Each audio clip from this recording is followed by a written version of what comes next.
صباح الخير، يوم جديد. الساعة دلوقتي 2:05. المفروض ميعاد المحاضرة كان الساعة 2، بس عشان تأخير المواصلات طبيعي في روما الدكتور بعت ان المحاضرة هتبقى 2:30 لان هو مش لاقي قطر. هنروح دلوقتي ان شاء الله على الجامعة. الجو حلو، كان في سنة كده هوا الصبح بس دلوقتي كويسة مش برد. وعموما معانا جاكيت في الشنطة عاملين حسابنا عشان لو بردت او شتت او اي حاجة كده نبقى عاملين حساب. لما تبصوا على العربيات هنا في روما هتلاقوا كل احجامها صغيرة، لان هما ما بيحبوش العربيات الكبيرة لانها بتاخد مكان كبير، وروما زحمة جدا وشوارعها ضيقة جدا، فبيفضلوا العربية الصغيرة. يعني في عربيات صغيرة جدا يا دوب بتكفي شخصين، ما بتاخدش حتى شنطة ورا. بالنسبة لهم دي افضل بكتير من اي عربية تانية. شايفين يا جماعة الناس المحترمة؟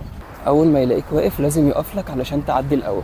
بصراحة مش عارف ده قانون ولا هو حاجة في الشعب ولا ايه، بس دي حاجة حلوة جدا. يعني بيقولوا ان من اصعب الحاجات هنا في ايطاليا انك تاخد رخصة سواقة، وانك لازم تدخل مدرسة وبتتعلم فترة وبعدين تدخل امتحانات وامتحانات نظري وعملي وحاجات كتير كده لحد ما تطلع الرخصة. وكمان سعرها غالي، يعني تقريبا بتكلف 700-800 يورو، فالموضوع مكلف شويه. وحتى بعد ما بتطلعها بتفضل 3 سنين او سنتين تقريبا لازم تمشي بسرعه محدده وما ينفعش تعديها، اللي هو انت يعني ايه مبتدئ. يعني الموضوع غريب بصراحه.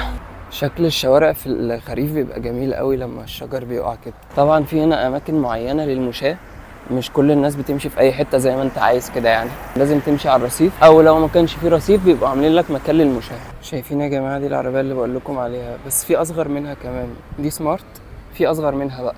طبعا المنطقه دي منطقه متطرفه شويه من روما، مش روما المعروفه يعني المشهوره، بس حلو برضو ان احنا نوريكم اماكن مختلفه في روما غير كل الناس بتروحها.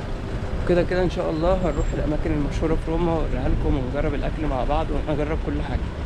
ده سور الجامعة، بس الجامعة لسه قدام هناك كده.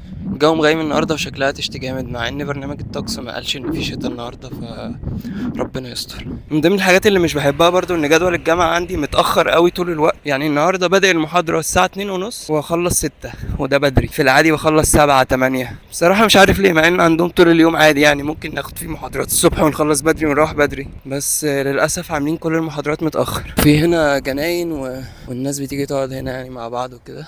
الجامعة فيها أماكن حلوة كتير بصراحة، بس أنا لسه ما اكتشفتهاش. شايفين المبنى الأصفر اللي هناك ده؟ دي الكلية. كل مرة بندخل من هنا ونطلع الكوبري ده ونعدي. حد قال لي بقى على مكان تاني سري كده بنعدي منه، من الباب ده بقى نطلع على طول على الجامعة. في أسانسير بس بياخد وقت طويل قوي، فبطلع السلم أحسن.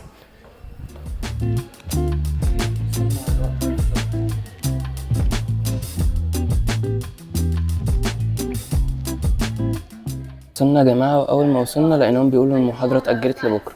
طب كنت قول من بدري، طيب كنا ما جيناش جري كده، بس خلاص بقى حصل خير.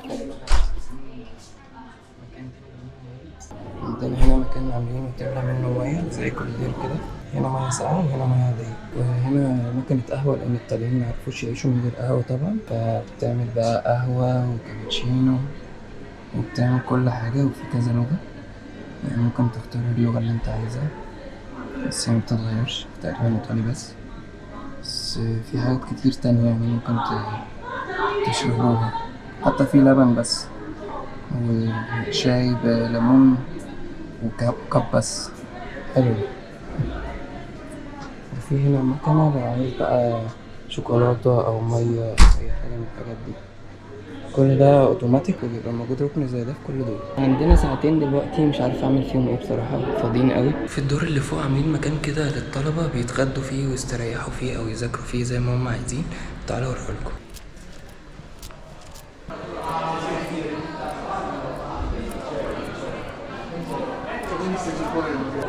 Hello. This is Ada, this is Paolo, this is Mo.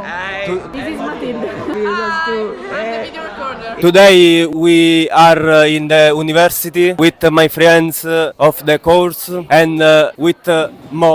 Ciao guys. I ask question to understand do is like the Italy. Let's go. What's your name? Mohammed, Mo. How old are you? I'm 28 years old. 28 anni. Why? You why? This is not going good. You delete your nation for come here. Why And did I leave Egypt to come here? Yeah. I've been graduated from dentistry in Egypt. I wanted to study something that gathers between health care and I'm a manager for different branches because we have stores in Egypt that we own. Will you have 2 degrees? Yes, it's my master's degree. Okay, say something to close this video, to say hi to the people that are watching. Say I love Egypt anytime. Egiziani vi amo. But in Egypt language. أنا بحب إيطاليا. ciao. خلاص جه وقت المحاضرة التانية، اتكلمنا مع الناس شوية، الناس لذيذة بصراحة معانا في الكلاس، وهدخل دلوقتي المحاضرة.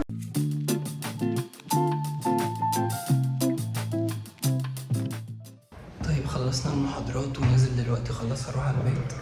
خلصنا بدري شوية عن الميعاد الطبيعي. كان يوم حلو، اليوم خفيف لذيذ، تعرفنا على ناس جديدة. هروح أصلي دلوقتي وبعد كده نروح على البيت. للناس اللي بتحب العربيات، الرينو هنا اسمها داشيا، شركة داشيا هي اللي بتعمل الرينو، ودي هي الرينو عادي خالص، السنديرو والستيب واي كل حاجة، بس باللوجو بتاع داشيا ده.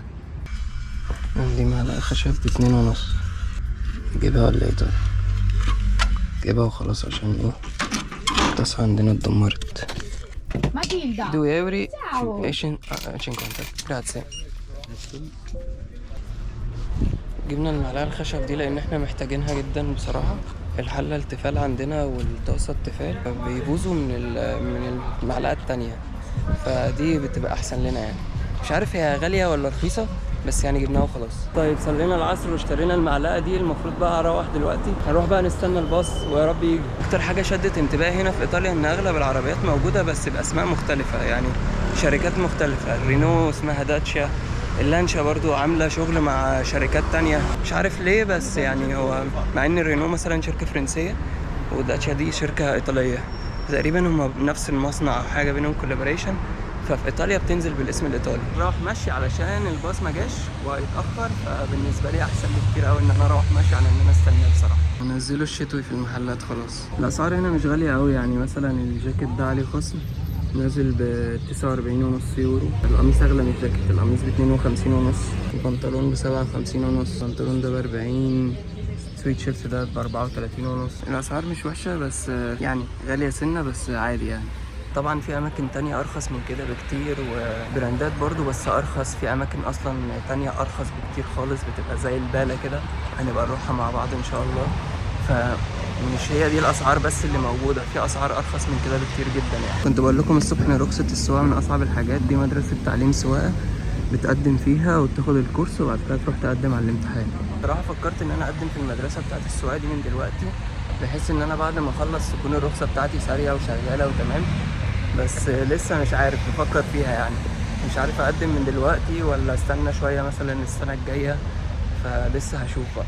شوفوا العربيه دي يا جماعه، شكلها حلو قوي. رحنا نجيب لزق دبل فيس عشان نلزق علم مصر النهارده ان شاء الله في الاوضه. ده نوع تاني من البيتزا الايطاليه هجربه. معلش بقى لاصحابنا الايطاليين عشان هما بيتضايقوا مني من البيتزا دي، لان بيقولوا ان دي مش بيتزا اصلا، فانا كده بعمل جريمه في حق البيتزا، بس هي بصراحه اسهل واسرع. شوفوا شكلها عامل ازاي، شكلها حلو قوي بصراحه. وده شكلها بعد ما طلعت يا جماعه.